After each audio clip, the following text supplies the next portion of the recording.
Trapmore gang, I was done making videos about David for the day, okay? But there's been so much going on. They've been drip feeding us new information, and it's now come out. I can't believe that I'm seeing this. It's now come out that apparently a chainsaw was found inside the home rented by David. I'm not going to lie. I want to hear more information on this. And of course, it seems like this information is coming courtesy of our our favorite internet sleuth, SF Investigate Steve Fisher.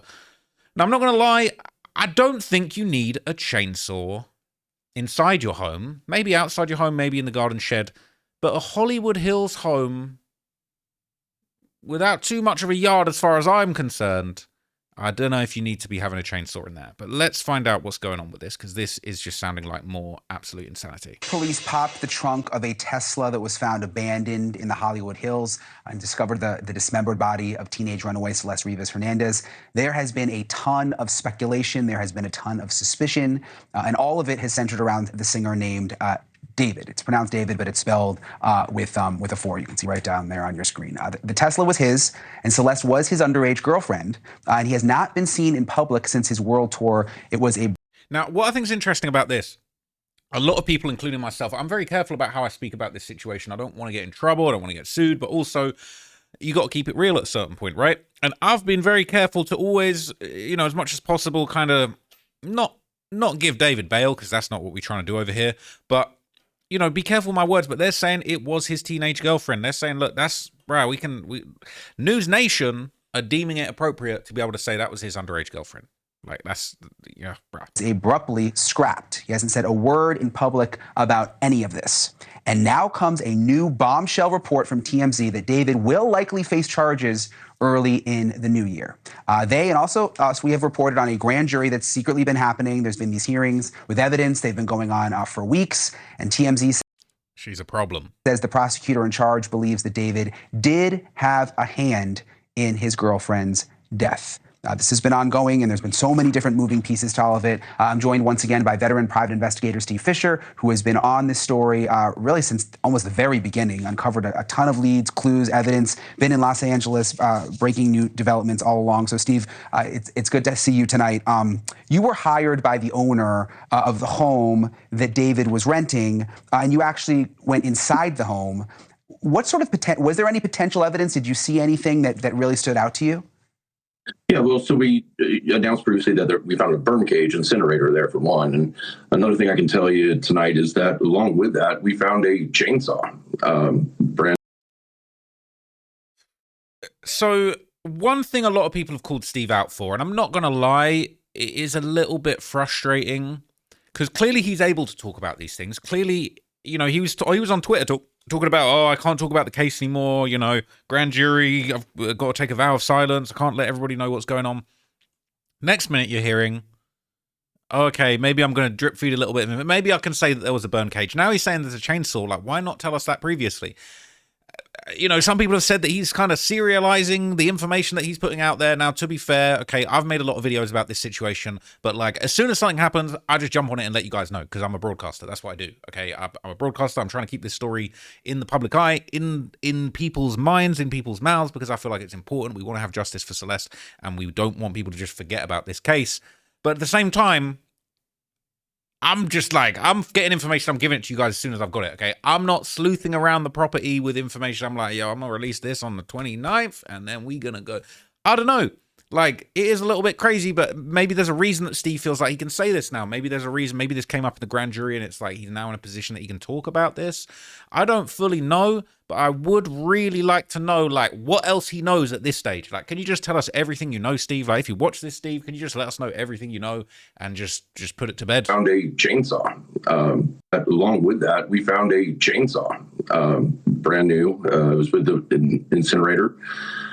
And there's no purpose for a chainsaw to be at this rental house. They're certainly not in charge of, you know, trimming the trees or anything. So, you know. He makes a really good point. There is no purpose to have a burn cage. There's no purpose to have an unused chainsaw. Because it's unused. People are going to say, oh, well, it's unused, so it didn't. Yeah, it was unused at that point. He buying burn cages. He buying chainsaw. What else is he buying? What other stuff is he buying that could get rid of a body? And I'm not going to lie. When he said, oh, there were sadistic items found at the house, there was rumors that it was, you know, farming equipment. We're hearing about this burn cage. Now we're hearing about a chainsaw. It's like, how many different ways was there? How many different plots were there going to be to take apart this body? And this is a real person. This Celeste is a real person, a 14-year-old girl who was found dead in the trunk of his Tesla. But to really tell me he had a burn cage, he had an unopened chainsaw, and there's still no charges is insane. We can't say exactly, it was unused, just like the incinerator, but I think, it could go to show some intent of what this plan was, because whatever happened here, like it wasn't a finalized plan. She was not meant to be left in that Tesla on Bluebird Avenue. And so, the plan got upended. Yeah, and I want to ask you about the burn box in a second. I think that's what is that what you... So he's saying that the plan got upended, right? And I think that's interesting because it seems like there was a plan. It seems like there was a bigger picture. There was a vision of how they were going to actually get rid of this body. And I say there's rumors that there's multiple co-conspirators. It might not just be David that's being looked at by, well, we know it's not just David being looked at by law enforcement, but there were seemingly multiple plots, multiple orders. I mean, really, probably Amazon, right? Probably ordered the burn cage off Amazon. Let's be real. But could have been somewhere else. Could have been Home Depot. I don't know. All right, but it doesn't matter. What matters is that clearly there was some kind of clandestine plot to do something. This isn't a property that you need a chainsaw. You're a rich, successful, singing weirdo. You don't need a chainsaw. You're not tending to your garden. And the fact it was unopened probably also suggests maybe it was part of a plan that didn't end up going down. You called it a burn box? Burn cage. Burn cage. Yeah. Okay. But first of all, I want to get to the chainsaw, because I don't think I've heard that before, that there was a chainsaw inside the home. Where was it? It was in the garage, and it had not been used. It still had the protective shield over the chain itself. But there it is with a burn cage, and you got to wonder what this plan was, or what the plan could have been, and it's. Sounds to me like there were multiple plans. Like, I feel like there were probably multiple plans. Things were going left. They had the body. We still don't know if this freezer narrative is holding any water, if that's actually true, if that was complete cap. People have kind of poo-pooed that argument and said that that's not true. It is true. There's been arguments. Steve Fisher's gone back and forth with the medical examiner over this situation.